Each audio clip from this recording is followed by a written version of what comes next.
এবার অভিনেতা জিতু কমল ও তাঁর স্ত্রী অভিনেত্রী নবনীতা দাসকে অসহযোগিতার অভিযোগ উঠল পুলিশের বিরুদ্ধে। গাড়িতে করে আসছিলেন দম্পতি। নিমতায় তাদের গাড়িতে ধাক্কা মারে অন্য একটি গাড়ি। তারপর পুলিশের সামনেই তাদের হেনস্থা করা হয় বলে অভিযোগ। পুলিশ অভিযোগ নিতে রাজি হয়নি বলে অভিযোগ অভিনেতা দম্পতির। এফআইআর দায়ের করতেও অস্বীকার করা হয়। অভিনেতা জিতু কামাল ও তার স্ত্রী অভিনেত্রী নবনীতা দাসকে খুনের হুমকি দেওয়ার অভিযোগ উঠল উত্তর চব্বিশ পরগনার নিমতা মাঝেরহাটি অঞ্চলে স্থানীয় কয়েকজন যুবকের বিরুদ্ধে। অভিনেতা দম্পতির অভিযোগ, এদিন দুপুরে তাদের নিজস্ব গাড়িতে ফিরছিলেন তারা। সেই সময় নিমতা মাঝেরহাটি মোড়ে তাদের গাড়িকে অপর এক পণ্যবাহী গাড়ি ধাক্কা দেয়। সে সময় তাদের গাড়ির চালক সেই গাড়িটিকে আটকাতে গেলেই বাধে বিপত্তি। নবনীতা ও জিতুর অভিযোগ, গাড়ির চালককে চাপা দেওয়ার চেষ্টা করা হয়। তাদের আরো অভিযোগ, এরপর নিমতা থানায় গেলে পুলিশি অসহযোগিতার মুখে পড়েন।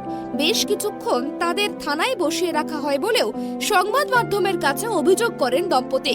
পাশাপাশি ফেসবুক লাইভে এসে জিতু নবনীতা দাবি করেন ওই পণ্যবাহী গাড়ির চালক ও তার সহযোগীরা অভিনেতা দম্পতির গাড়ির চালককে হেনস্থাও করতে শুরু করেন।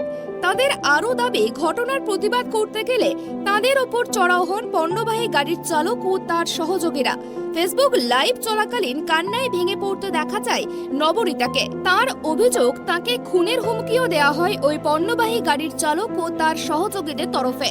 লাইভে এসে তিনি জানান, তাও চুপচাপ দাঁড়িয়ে আমি একটা কাউকে কোনো চিৎকার করে কি কোনো কথা বলিনি, শুধু যেগুলো হচ্ছে চুপচাপ দেখছি।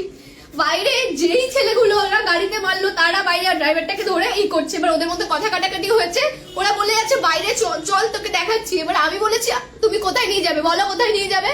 তখন বলছে ডেট করে রেখে দেবো এখানে। এবার আমি এই ভয়টা পেয়ে কি করে বাইরে যাবো? আমি থানার ভেতরে রয়েছি, থানার সামনে পুলিশের সামনে তারা এটা বলছে এবং পুলিশ বলছে তোরা বেরিয়ে যা। তারপরে আমি কি ভয়ে বেরোবো, আমি কি রিক্সে বেরোবো? আমি এদেরকে আমি একটা পুলিশের গাড়ি সামনে যাবে, আমার গাড়িটা মাঝখানে থাকবে, এইভাবে কি আমাকে এখানে রোড পার করাবে? গাড়ি আটকে রাখার চেষ্টা করছে। কখন দিয়ে দুবার বলেছে গাড়ি সিজ হয়ে যাবে, গাড়ি সিজ করে দেবো, গাড়ি সিজ করে দেবো।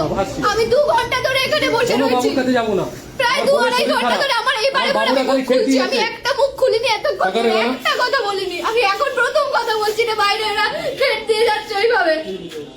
আমার ভয় লাগছে না, আমি একটা মেয়ে হিসেবে পুরো 4-5টা ছেলে, যেহেতু তারা লোকাল ছেলে এবং আমি এটা নিমতা থানায় হচ্ছে, আমার বাড়ি থেকে অনেকটা দূরে, তারা লোকাল ছেলে বলে এভাবে ট্রেন দিচ্ছে। এইটা যদি গড়িয়ে হতো আমি লোকাল আসতাম। তুমি জানো লোকাল ছেলে জানি না, কোথাকার ছেলে কে জানে? সারের সামনে এবং 4-5 জন ছেলে এসে, প্রথমে একটা ছেলে ছিল, তারপর 4-5 জন এসে একজন বলছে চল তোকে বাইরে চল দেখাচ্ছি, একজন বলছে যে ডেট করে রেখে দেবো চল না, এইগুলো বলে যাচ্ছে। এবং পুরোটাই হচ্ছে থানার লোকেদের সামনে, পুলিশের সামনে এই জিনিসগুলো হচ্ছে।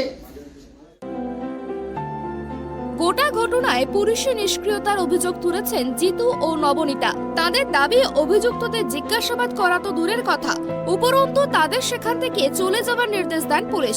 যদিও নিমতা থানার পক্ষ থেকে এই অভিযোগ অস্বীকার করা হয়েছে।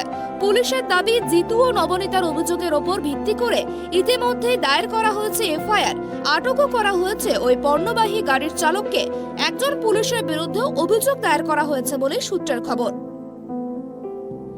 Bureau report, tribe TV.